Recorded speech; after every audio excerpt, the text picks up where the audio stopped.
শুভ সন্ধ্যা সবাইকে।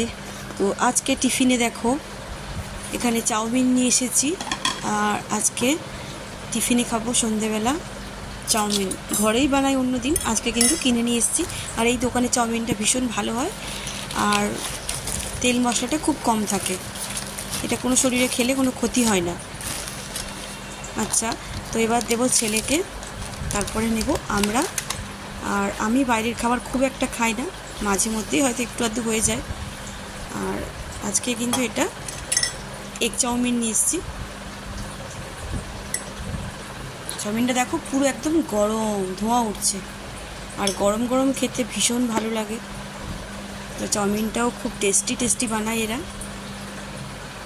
তো ওদেরকে দিয়েছি, দিয়ে এবার আমি খাবো। অল্প করেই নিয়েছি আমার জন্য আমি। তো জাস্ট আমি 2-3 চামচ খাবো, ব্যাস।